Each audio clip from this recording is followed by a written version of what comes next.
যদি বৃষ্টি খুব বেশি হয়, মনে হয় যে জনপদ, ঘরবাড়ি, ফসল, ক্ষেত খামার এগুলো ক্ষতিগ্রস্ত হয়ে যাবে, প্লাবিত হয়ে যাবে, এরকম পরিস্থিতি তৈরি হলে বৃষ্টি বাদল চলছে এবং মৌসুমটাই হলো বর্ষার মৌসুম।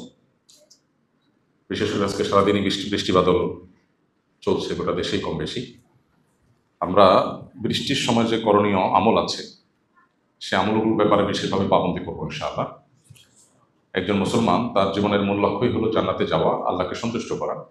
আর জান্নাতে যাওয়ার জন্য সে যত রকমের পরিবেশ পরিস্থিতি তৈরি হবে, প্রত্যেকটা ইস্যুতে সে তার জান্নাতে যাওয়ার পথ খোঁজার চেষ্টা করবে। কি কাজ করলে আল্লাহ খুশি হবেন, কি কাজ করলে নেকামলের পাল্লা ভারী হবে, কি কাজ করলে তার নেকামলটা সেফ এবং নিরাপদে থাকবে, বদামল থেকে বেঁচে থাকবে। ইমানদার সেটার অনুসন্ধানে সবসময় সচেষ্ট থাকবে, কারণ ইমানদারের দৃষ্টি দুনিয়ার খুবই ছোট সংক্ষিপ্ত জীবনের সুখ শান্তি নয়, তার আসল দৃষ্টি হলো জান্নাত পর্যন্ত। যেহেতু জান্নাত পর্যন্ত দৃষ্টি, এজন্য সে বৃষ্টি হোক কিংবা খরা, বর্ষা হোক কিংবা শীত, দুঃখে থাকুক কিংবা সুখে, সর্বাবস্থায় সে অনুসন্ধান করবে, খুঁজে বেড়াবে যে কোন কাজে তার রব সন্তুষ্ট হবেন এবং কোন কাজে সে জান্নাতের দিকে অগ্রসর হবে। এই জন্য বৃষ্টি বাদলের এই সময়টাতে আমাদের রব সন্তুষ্ট হবেন, খুশি হবেন, আমাদের জান্নাতের পথ সুগম হবে যদি আমরা এই সময়টাতে আল্লাহ নবী মোহাম্মদ সাল্লাল্লাহু আলাইহি সাল্লামের বাতানো সুন্নাহগুলোকে আমল করি। সুন্নাহগুলোকে আমল করি, এর মাধ্যমে শুধু জান্নাতে যাওয়ার পথই সুগম হবে না, আল্লাহ রাব্বুল আলামিন দুনিয়াতেও আমাদেরকে হায়াতে তৈয়্যিবা বা পবিত্র সুখময় স্বাচ্ছন্দ্যময় জীবন দান করবে। প্রাচুর্য এক জিনিস, আর সুখ আর স্বাচ্ছন্দ্য আরেক জিনিস। অনেক প্রাচুর্য, অনেক সহায় সম্পদ, অনেক নিজের মনের মতো করে জীবনটাকে সাজিয়ে ফেলতে পারা, স্বপ্নের মতো করে সবকিছু করে ফেলতে পারা, এটা আর আল্লাহ রাব্বুল আলামিন প্রদত্ত সুখ, দুটা সবসময় এক হয় না। অনেক সময় দেখা যায় প্রাচুর্য আছে কিন্তু সুখ শান্তি নেই। তো আল্লাহ তাআলা কোরআনে কারিমে বলেছেন, মান আমিলা মিনকুম মিন সালিহান মান আমিলা মিনকুম সালিহান মিন যাকারিন ওয়া উনসা ফালানুহয়িন্নাহু হায়াতান তাইয়্যিবা। নারী হোক আর পুরুষ হোক, যারা নেক আমল করবে আল্লাহ তাআলা তাদেরকে পবিত্র জীবন দান করবেন, সুখময় জীবন দান করবেন। এজন্য দুনিয়া এবং আখিরাত উভয়টা সুখের জন্য সুন্নাহ খুঁজে পাবো আমরা ইনশাআল্লাহ। বৃষ্টির সময়ের সুন্নাহগুলো কি ভাই? বৃষ্টির সময় আমরা কি করব? প্রথম আমল হলো বৃষ্টির সময় দোয়া করব। একটা বিশেষ দোয়া আছে, আল্লাহুম্মা সাইয়্যিবান নাফিআ। আজকে কি কেউ এই দোয়াটা পড়েছি আমরা? আমি বলার আগ পর্যন্ত পড়েছেন কেউ? মাশাআল্লাহ, খুব ক্ষীণ কণ্ঠে জি শোনা যাচ্ছে, অর্থাৎ খুবই অল্প সংখ্যক মানুষ হয়তো পড়েছে। অথচ দোয়াটা আমরা বেশিরভাগ মানুষই জানি, আওয়াজ শুনে বোঝা গেল আমাদের সবারই জানা দোয়াটা। তো জানা জিনিসটা আমল হয় না, এই জন্যই ওয়াযাক্কির ফাইন্না যিকরা তানফাউল মুমিনিন, আমরা একে অন্যকে স্মরণ করাই দিব। আমাদের দাওয়ার টিচাররা, অন্য ভাইয়েরা বিভিন্ন হোয়াটসঅ্যাপ গ্রুপে অন্য সহকর্মীদেরকে আমরা আল্লাহর জিকির, আল্লাহর স্মরণ, জান্নাতের পথের বিষয়গুলোকে স্মরণ করাবো। কারণ শয়তান সে সর্বক্ষণ তার নিরলসভাবে কাজ চালিয়ে যাচ্ছে আমাদেরকে জাহান্নামে নেওয়ার জন্য। অতএব আমাদেরও নিরলসভাবে চেষ্টা চালাতে হবে সেটা ঠেকাবার জন্য। এই জন্য একে অন্যকে স্মরণ করাবো ইনশাআল্লাহ। বৃষ্টির সময় আমরা দোয়া করবো, আল্লাহুম্মা সাইয়্যিবান নাফিআ, আল্লাহ উপকারী বৃষ্টি দান করুন, আল্লাহ উপকারী বৃষ্টি দান করুন। আর যদি বৃষ্টি খুব বেশি হয়, মনে হয় যে জনপদ, ঘরবাড়ি, ফসল, ক্ষেত খামার এগুলো ক্ষতিগ্রস্ত হয়ে যাবে, প্লাবিত হয়ে যাবে, এরকম পরিস্থিতি তৈরি হলে তখন আমরা দোয়া করবো, আল্লাহুম্মা হাওয়ালাইনা ওয়ালা আলাইনা, আল্লাহুম্মা হাওয়ালাইনা ওয়ালা আলাইনা। আল্লাহ পাহাড়ে, পর্বতে, নদী নালাতে যেখানে বৃষ্টি হলে পরিবেশ শান্তও থাকবে, আবার আমাদের প্লাবনের সমস্যা হবে না, বন্যায় ক্ষতিগ্রস্ত হব না, সেসব জায়গায় বৃষ্টি দেন।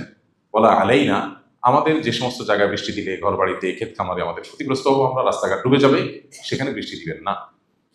আমাদের ইয়াকিন আজ ভয়াবহ পর্যায়ে গিয়ে থেমেছে।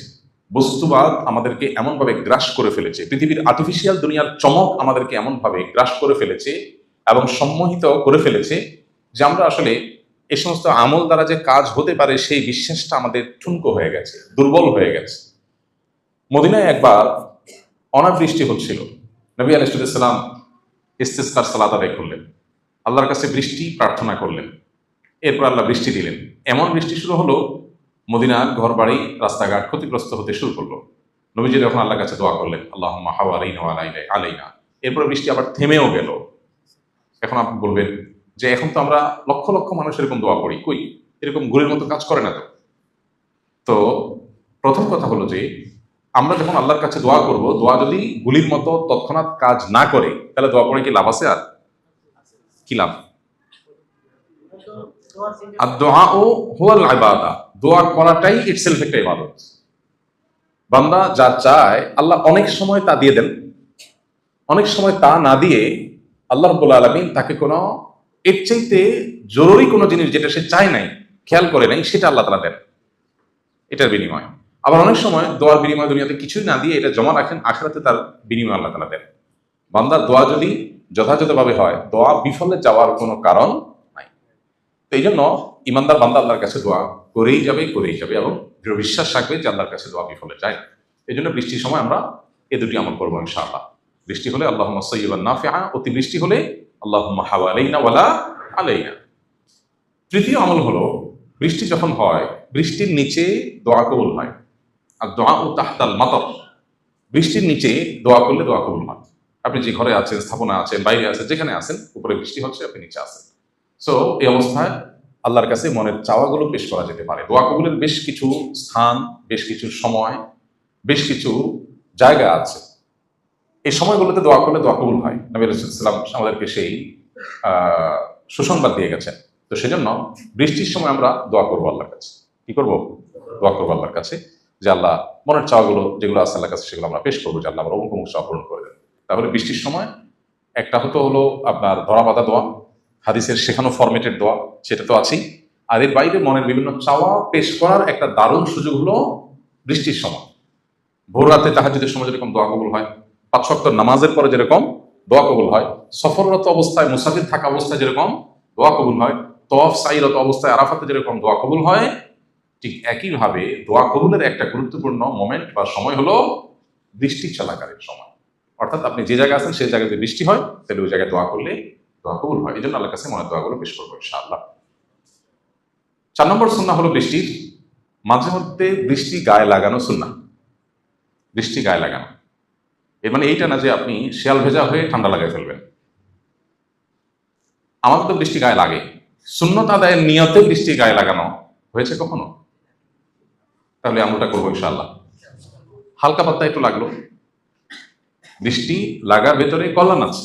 নবী রাসূলুল্লাহ সাল্লাল্লাহু আলাইহি ওয়াসাল্লামের কোনো সুন্নাহ থাকার মানেই হলো এর মধ্যে কল্যাণ আছে। তাহলে সেক্ষেত্রে মাঝে মধ্যে বৃষ্টি গায়ে লাগাবো। বিশেষ করে যদি কখনো গোসলের আগে সুযোগ থাকে, দেখা গেল বাইরে কোনো কাজ আছে, একটু কাজ করলেন, রাস্তাটা পরিষ্কার করে ফেললেন, হালকা একটু ভিজলেন, এসে পরে গোসল করে ফেললেন।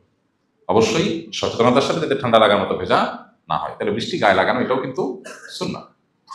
ঠিক একইভাবে বৃষ্টি যদি ভয়াবহ আকার ধারণ করে, বন্যা পরিস্থিতি হয়, তাহলে সেক্ষেত্রে একে অন্যের সহযোগিতা করতে হবে, একে অন্যের পাশে দাঁড়াতে হবে। আল্লাহ রাব্বুল আলামিন আরো যে সমস্ত আমলগুলো আছে, প্রতিটা পরিবেশ, প্রতিটা সময়ের, প্রতিটা পরিস্থিতির সময় আল্লাহ তাআলা আমাদেরকে করণীয় আমলগুলো করার তৌফিক দান করুন।